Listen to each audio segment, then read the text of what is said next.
Hebreos 9, Hebreos 9, versículo 1, perdón.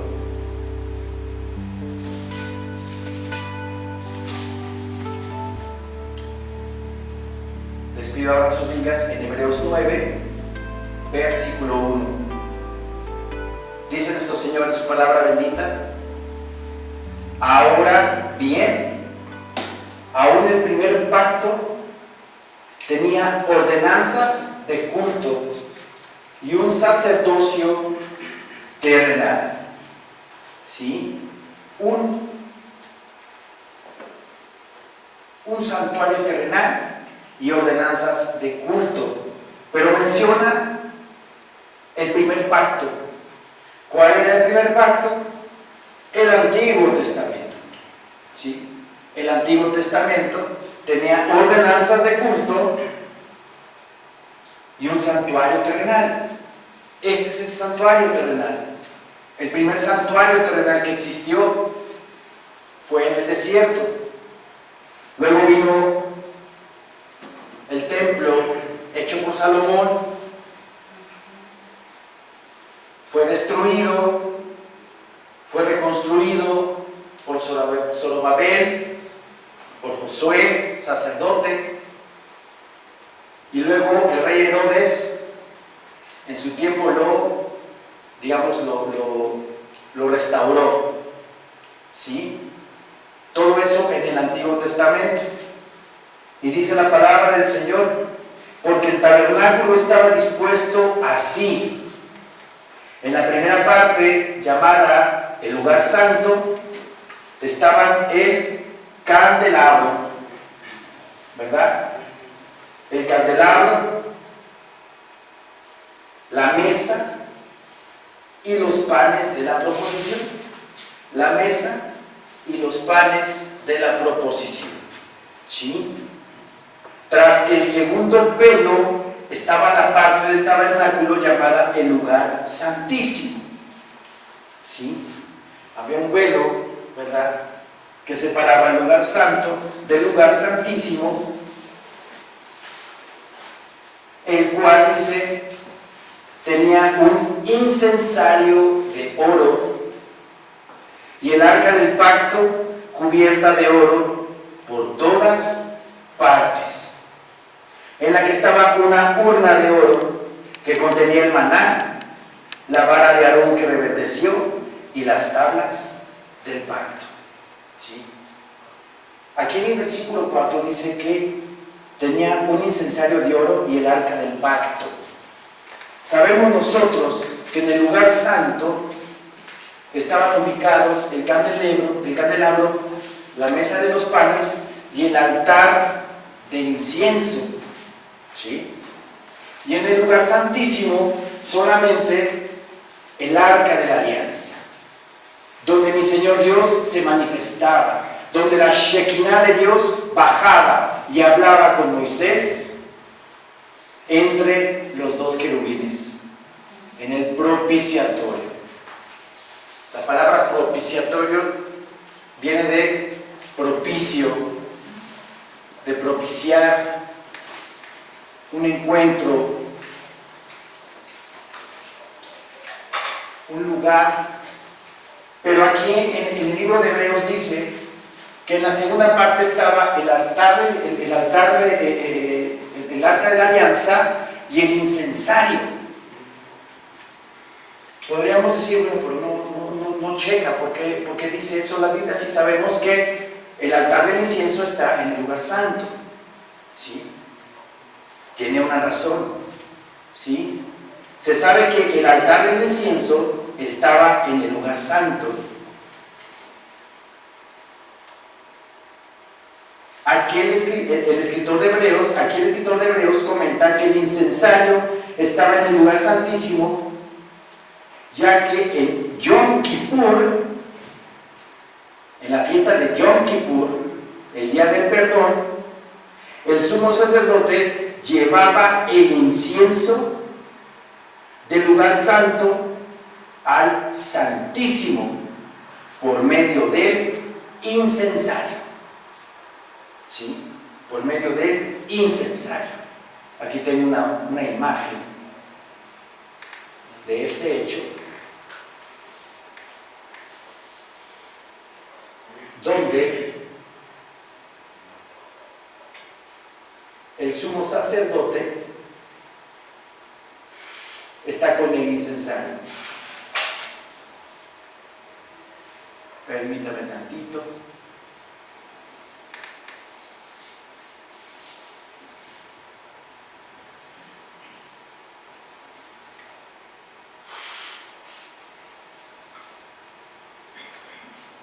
Esta imagen, ¿sí?, es del sumo sacerdote entrando en Yom Kippur hasta el lugar santísimo.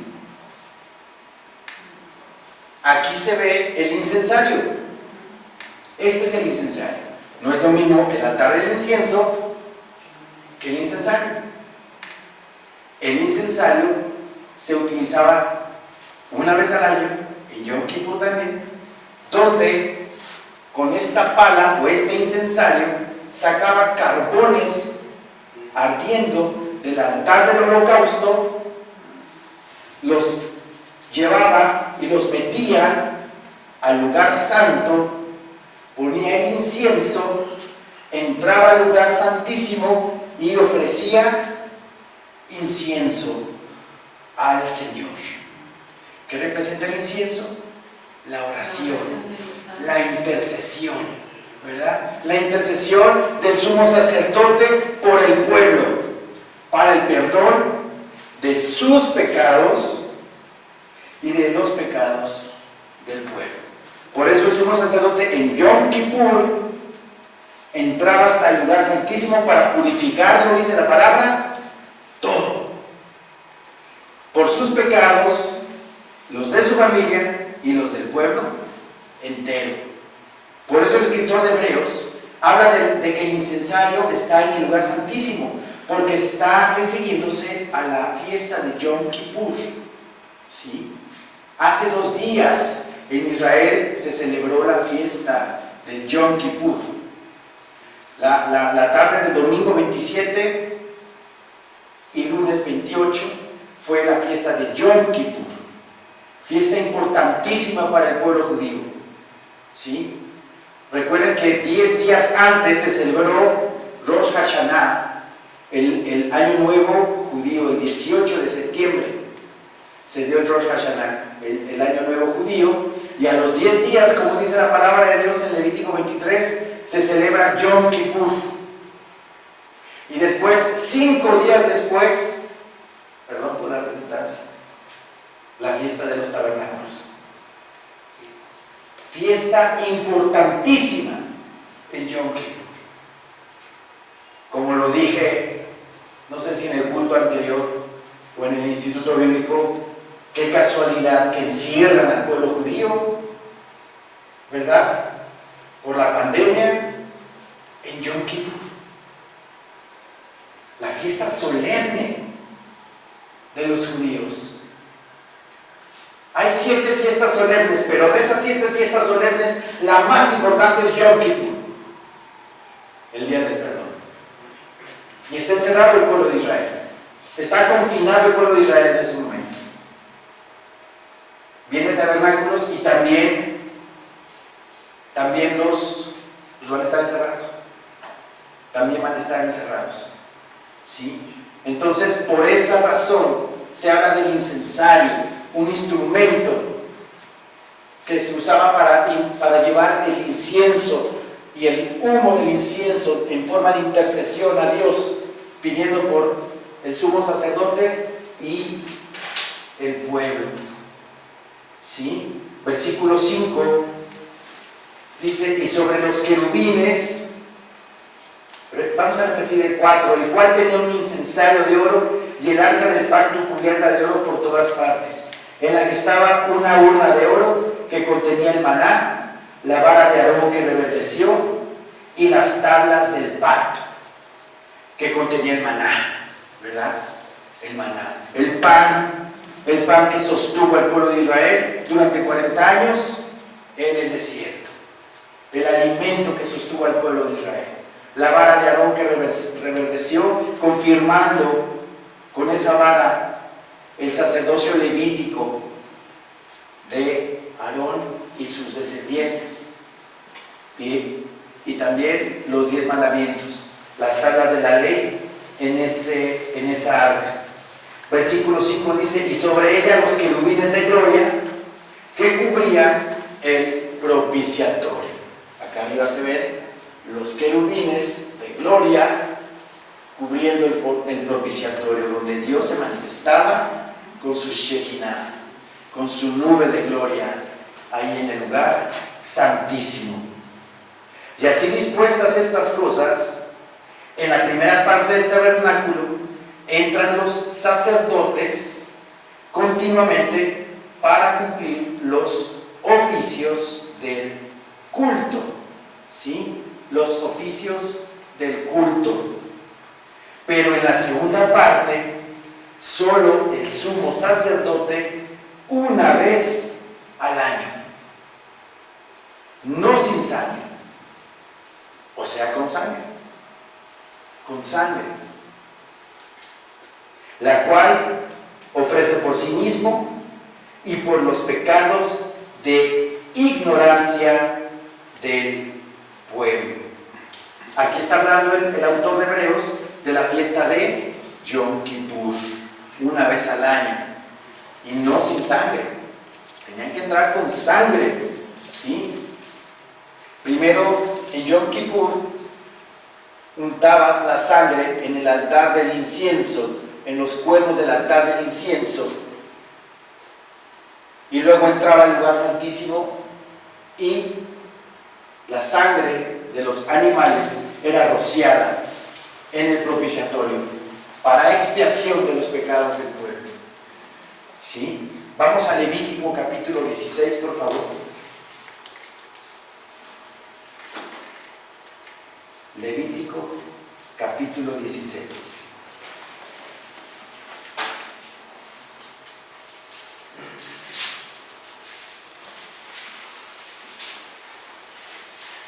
Versículo 8.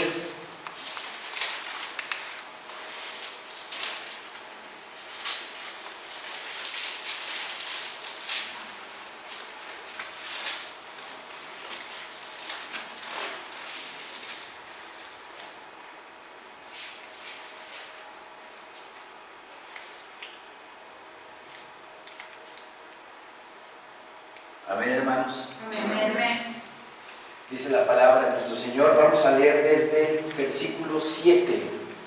¿Sí? Dice nuestro Señor bendito en su palabra: después tomará los 2 machos cabríos y los presentará delante de Jehová a la puerta del tabernáculo de reunión. Aquí en la imagen se ve al sumo sacerdote presentando a los 2 machos cabríos delante de Jehová. Aquí no estamos en el tabernáculo, en el desierto, pero estamos en el templo, ¿verdad? La imagen del templo, y presenta el sumo sacerdote los 2 machos cabríos y los presentará delante de Jehová a la puerta del tabernáculo de reunión, y echará suertes a Aarón sobre los 2 machos cabríos, una suerte para Jehová y otra suerte por Azazel.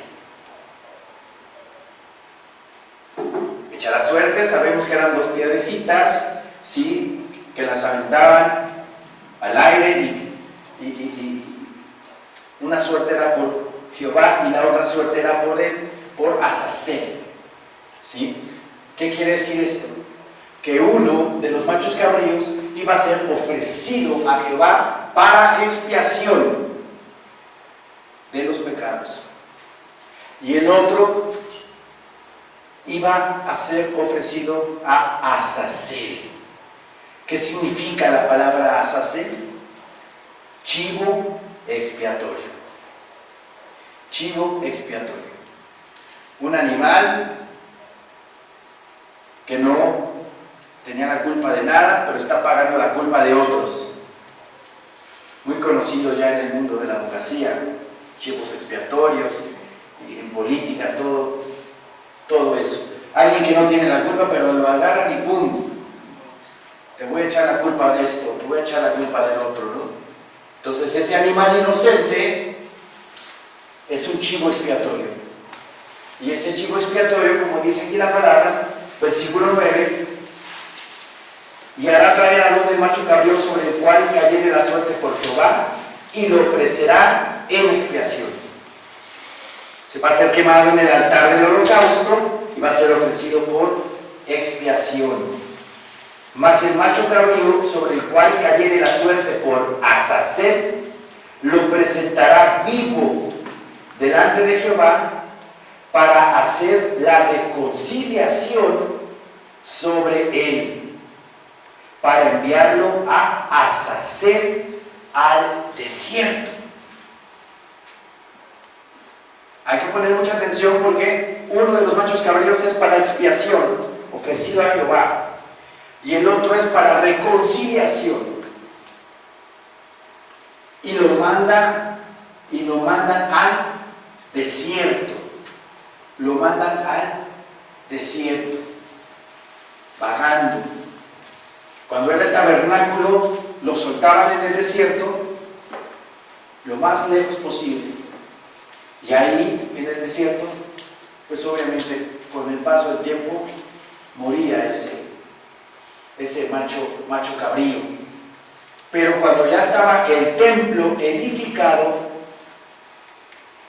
la tradición rabínica dice que el macho cabrío por Azazel era desbarrancado, ¿sí? Tirado por un barranco, ¿sí? Tengo por aquí una imagen.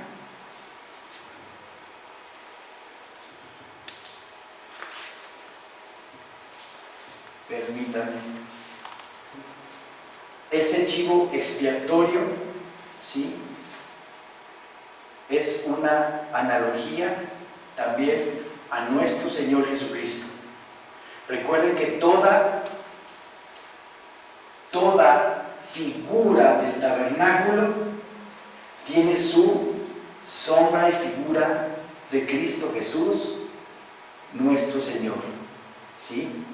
Entonces, ese macho cabrío, en tiempos del templo, ya en el templo, lo llevaba un sacerdote, y cuando lo llevaba hacia ese barranco, ¿qué le hacía? Primero lo pateaba, lo escupía, le arrancaba la barba. Los chivos tienen barba, le arrancaba la barba, lo maltrataba. ¿Qué les recuerda eso?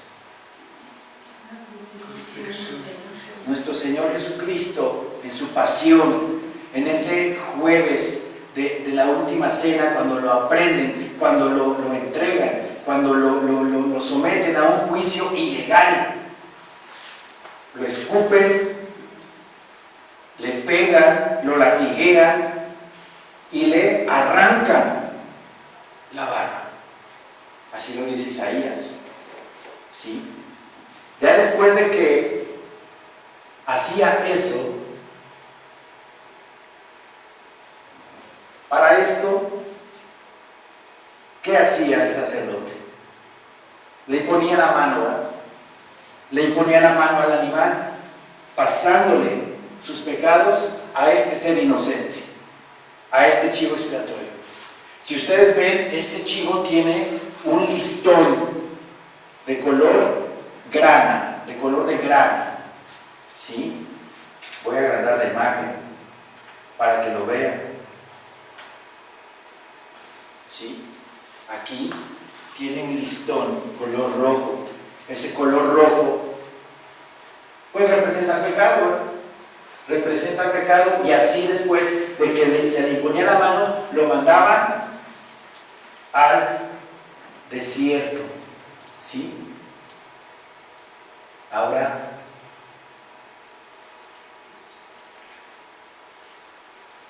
Después de eso, tomaban en ese barranco a ese chivo y, como ya les comenté, lo pateaban, lo escupían, le quitaban la barba, lo maltrataban a ese animal y lo aventaban al vacío. Ya estando el templo, ya con el templo edificado. Por aquí tengo otra imagen. Ya despeñado. ¿Sí?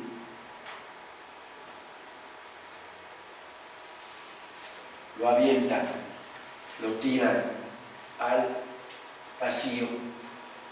Aquí se ve el listón color rojo que tiene su significado. Y también esto es sombra y figura de nuestro Señor Jesucristo. Porque nuestro Señor Jesucristo, cuando después de recibir tal afrenta, tal humillación, tal despojo de su vida, muere. ¿Y a dónde va mi Señor Jesucristo? ¿A dónde va el Señor? A las partes inferiores de la tierra, a predicarle a los espíritus encarcelados, a todos aquellos que no lo conocieron en el Antiguo Testamento. Mi Señor es un Señor de justicia y no podía dejar de predicarle la palabra a todos esos que estaban cautivos en el Hades. Dice la palabra en Efesios que llevó cautiva la cautividad y se los llevó al tercer cielo. A todos aquellos que lo recibieron como Señor y Salvador de sus vidas, los toma del lugar malo del Hades, o sea, del infierno, lo aceptan como su Señor y Salvador y se los lleva al tercer cielo, donde está el paraíso. ¿Sí? Algo también hermoso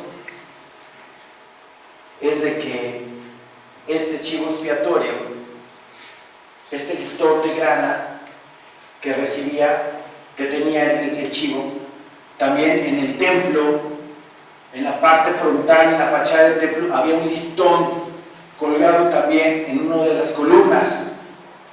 Y cuando este chivo era desbarrancado y muerto ahí en esa barranca, el listón que estaba en la columna del templo cambiaba de color.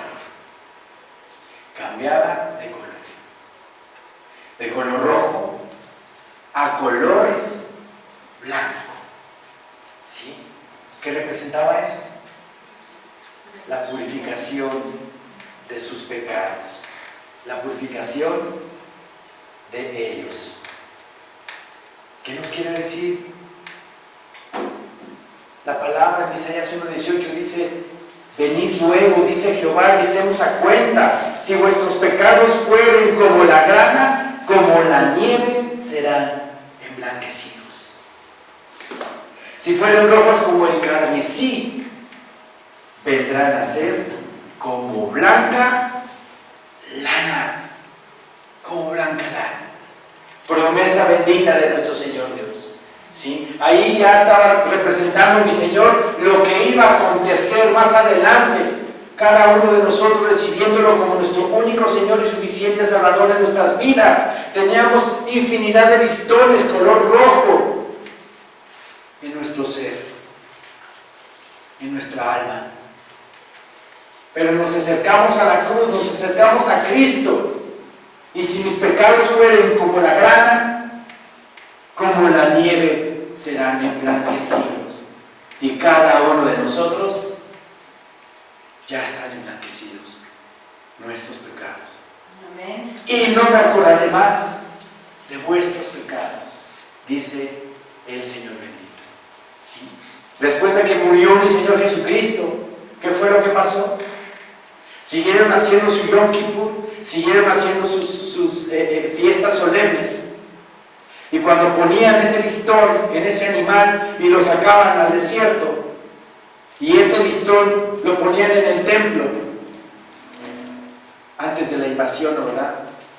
Antes de la invasión del año 70, seguían haciendo sus sacrificios. Y cuando se desbarrancaba ese animal, ¿qué le pasaba a ese listón? Ya no se cambiaba de color. Ya no se cambiaba de color. Porque mi Señor Jesucristo ahí rompe, termina con las obras de la ley. Ya no es por las obras de la ley, sino por la gracia en Cristo Jesús. Entonces ese listón ya no cambiaba de color. Se quedaba rojo. Color rojo. ¿No se les hace hermoso? Maravilloso. ¿Sí? Luego, regresemos por favor a Hebreos. ¿Sí?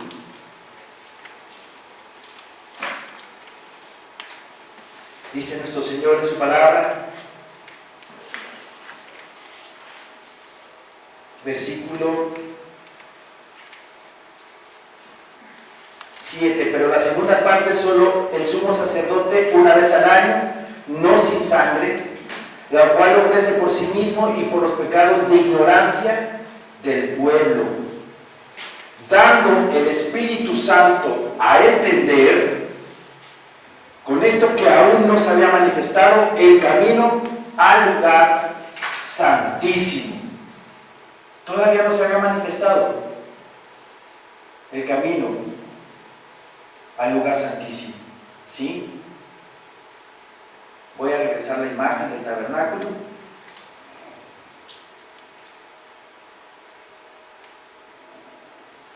Esta cortina que está aquí, ¿verdad? Era una barrera que tenían todos, comenzando por el pueblo de Israel. Solo una vez al año podía entrar el sumo sacerdote y purificado. Si no estaba purificado, caía y moría. Tenía que estar purificado. Pues mi Señor Jesucristo, con su muerte vicaria, nos dio entrada al lugar santísimo. Lo que cada uno de nosotros diario hacemos en oración, ¿verdad? No lo podían hacer antes. No lo podían hacer. Diario nosotros entramos al lugar santísimo, entablar una comunicación con Dios y presentarle a Dios mis cargas, presentarle a Dios mis preocupaciones, presentarle a Dios todas mis quejas. Y cuando te levantas del lugar santísimo, sales del tabernáculo en paz, tranquilo, sin cargas, sin problemas, porque tú sabes que ya tomó nota el Señor y que Él se va a hacer cargo de ellos. Por eso dice la palabra en Hebreos que el Espíritu Santo va a entender con esto, dice, dando el Espíritu Santo a entender con esto que aún no se había manifestado el camino al lugar santísimo, entre tanto que la primera parte del tabernáculo estuviese en pie. Todavía estaba en pie. Había una barrera, todavía no entraba el ser humano hasta el lugar santísimo, lo cual dice es símbolo para el tiempo presente, según el cual se presentan ofrendas y sacrificios que no pueden hacer perfecto en cuanto a la conciencia al que practica ese culto. Este culto no hace perfectos a los hombres aquí ni aquí. O sea, en la conciencia, en su corazón, en su alma. Era una práctica para cubrir tu pecado, superficialmente. La purificación de la carne, no del espíritu, no del alma. ¿Sí? Dice el versículo 10, ya que consiste solo de comidas y bebidas, de diversas abluciones y ordenanzas acerca de la carne, impuestas hasta el tiempo de reformar las cosas. Esas abluciones significa la acción de purificarse con agua. Eso es una ablución, la acción de purificarse con agua. Versículo 11 dice, pero estando ya presente Cristo,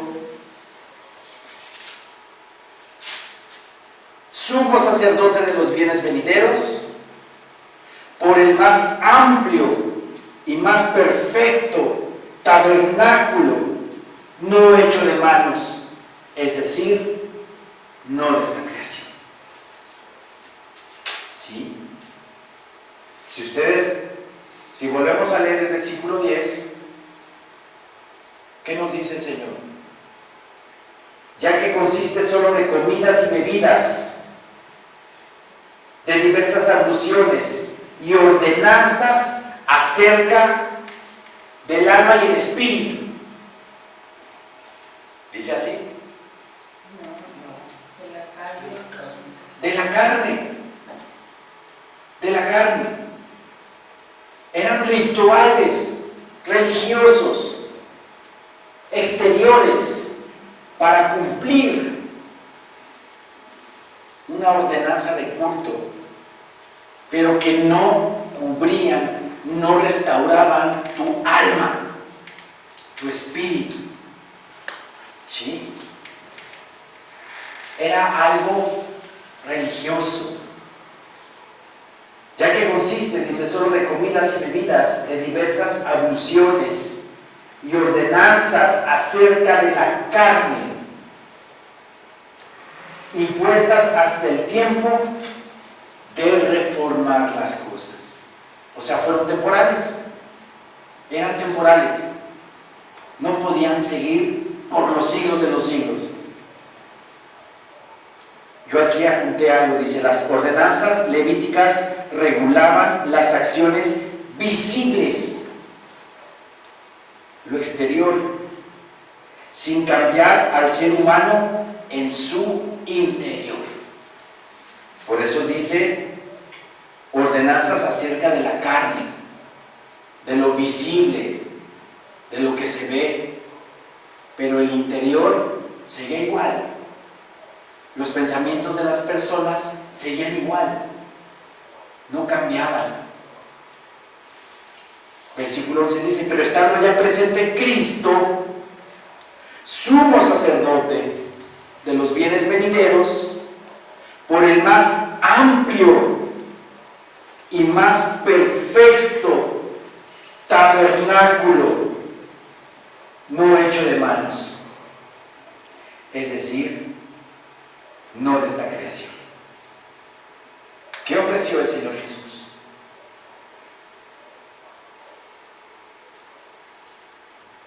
¿Qué ofreció el Señor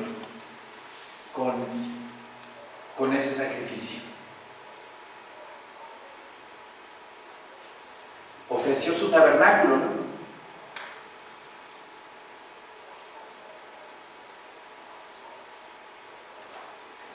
Ofreció su cuerpo.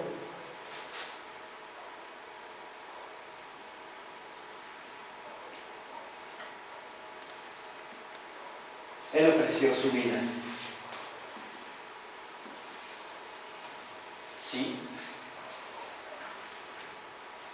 Él ofreció su tabernáculo. Porque este cuerpo es el templo vivo de Dios. La palabra de Dios en el Evangelio de Juan dice que Él se tabernaculizó. Él se hizo hombre. Pero es su tabernáculo, su templo. Él ofreció ese templo, Él ofreció su tabernáculo. Cuando los principales del templo le dicen acerca del templo de que ¿cómo te atreves a hacer todas estas cosas? O lo de los cambistas y lo de los que vendían palomas. ¿Qué les dijo mi Señor Jesucristo? Derriben el templo y en 3 días yo lo levanto. Y se burlaron de él. Ja, ja, ja, ja. ¿Cómo te atreves a decir eso? Si en 46 años nos tardamos nosotros en hacer este templo y tú en 3 días lo vas a edificar. Pero él hablaba de su cuerpo, del templo, de su tabernáculo. Y él ofreció su tabernáculo, su templo. ¿Para qué? Para que estemos bien nosotros.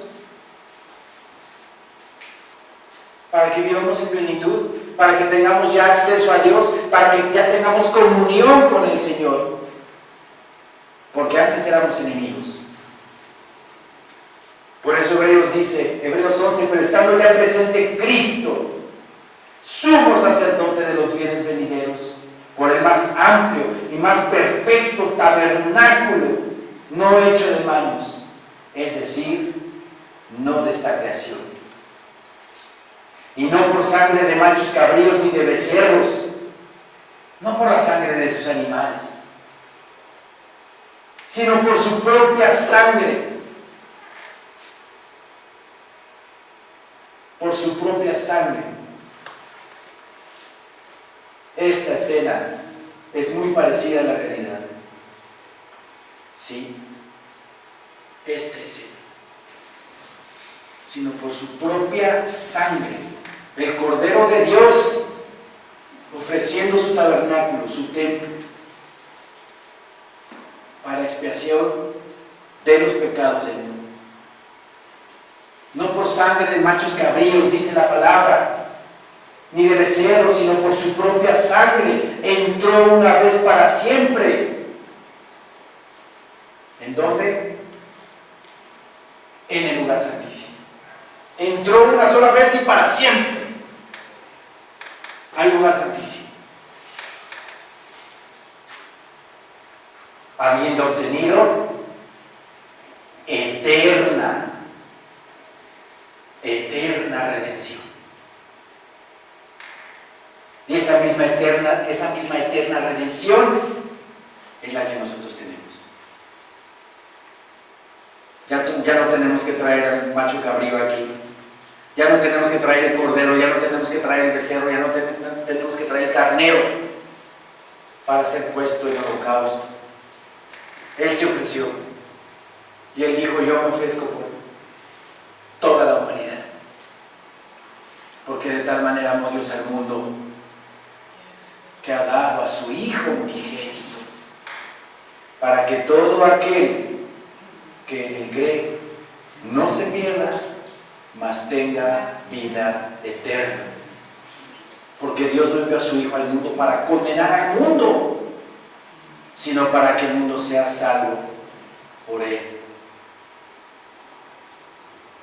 Entonces, Él ofreció su sangre y obtuvo eterna redención. Eterna redención. Mateo 26, versículo 28 dice que el velo del templo se rasgó de arriba abajo cuando murió mi Señor, para darnos entrada libre a nosotros y poder hablar con el Señor cara a cara. Porque si la sangre de los toros y de los machos cabríos y las cenizas de la becerra rociadas a los inmundos santifican para la purificación de la carne, vean lo que dice, pónganle atención. La sangre de los toros, de los machos cabríos, las cenizas de la becerra rociadas a los inmundos santifican para la purificación de la carne. Un acto exterior, ¿sí? Cubrían nada más, ¿sí? Versículo 14 dice: cuanto más la sangre de Cristo, el cual mediante el Espíritu eterno, el Espíritu Santo, se ofreció a sí mismo sin mancha a Dios. Quiere decir que mi Señor Jesucristo se ofreció morir por medio del Espíritu Santo. Mi Señor Jesucristo estaba lleno del Espíritu Santo y por eso lo aguantó todo. ¿Se dan cuenta? Qué importante es tener al Espíritu Santo fluyendo en nosotros, en todo nuestro ser, en toda nuestra alma. Dice, repito la palabra, cuanto más la sangre de Cristo, el cual mediante el Espíritu eterno Quiere decir que mi Señor, si no hubiera tenido el Espíritu Santo, no se da. No da su vida por los pecados del mundo. Tenía que tener el Señor el poder de Dios en él para poder hacer lo que él hizo. ¿Se dan cuenta? Está muy clara la palabra. Cuanto más la sangre de Cristo, el cual mediante el Espíritu eterno, el Espíritu Santo, se ofreció a sí mismo sin mancha a Dios. Por medio del Espíritu Santo el Señor se ofreció a sí mismo. Limpiará, dice, vuestras conciencias. Aquí ya está hablando de lo interior, ¿no? No está hablando de lo exterior, aquí ya está hablando de lo interior. Va a limpiar tu conciencia, tu mente, de un mundo lleno de mentiras, lleno de falsedades, de un mundo lleno de inmundicia, de un mundo lleno de falsas ideas, falsas doctrinas, filosofías, pero son de hombre. Y por medio de Cristo y de su Espíritu Santo, Él nos va limpiando por medio de su palabra, nos va purificando nuestra mente, nos va diciendo lo que es correcto y lo que no es correcto. Cuanto más la sangre de Cristo, el cual mediante el Espíritu eterno se ofreció a sí mismo sin mancha a Dios, limpiará vuestras conciencias de obras muertas, para que sirváis al Dios vivo. Sí, yo aquí puse una notita, dice, una renovación moral que purifica la conciencia. Una renovación moral que purifica la conciencia. Antes, en el antiguo pacto, se purificaba la carne. Ahora en el nuevo pacto se purifica el alma, se purifica la conciencia, el corazón, por medio del Espíritu eterno dado por Dios. Versículo 15 dice, así que por eso es mediador de un nuevo pacto. En la Biblia del Oso, la Casiodoro de Reina, 1569, dice la palabra que es mediador de un nuevo testamento, para que interviniendo muerte para la remisión de las transgresiones que había bajo el primer pacto, los llamados reciban la promesa de la herencia eterna. Sí. Los llamados. Dios te ha llamado, Dios te ha llamado, Dios te ha llamado. Dios nos ha llamado a todos los que estamos aquí.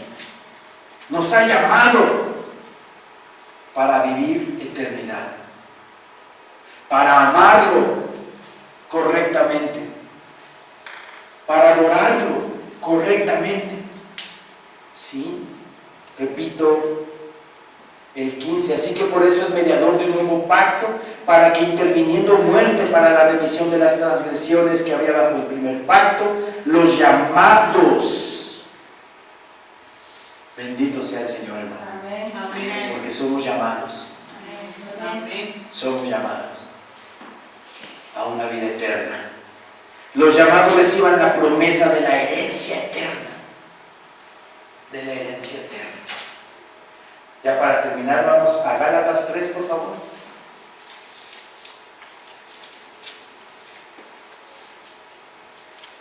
Gálatas 3, versículo 15.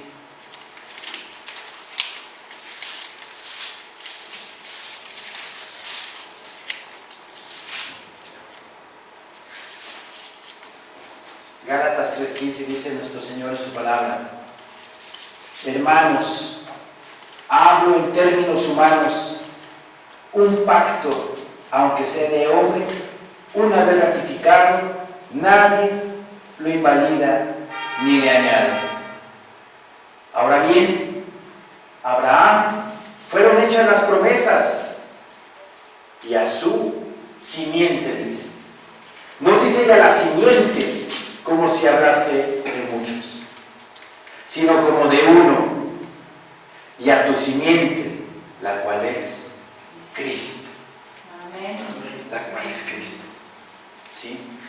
Que mi Señor Dios, en su amor y en su misericordia, puso una promesa y una profecía: en tu simiente serán benditas todas las familias de la tierra, le dijo mi Señor Dios a Abraham. A través de tu simiente llega la bendición del mundo entero, desde Abraham, Isaac, a Jacob, pasando por David y llegando a nuestro Señor Jesucristo. Por eso, hermanos, démosle gracias a Dios y amémosle con todo nuestro corazón, porque hemos sido tenidos por dignos de ser llamados para la gloria eterna que nos espera, y muy pronto en los cielos. Amén, hermanos.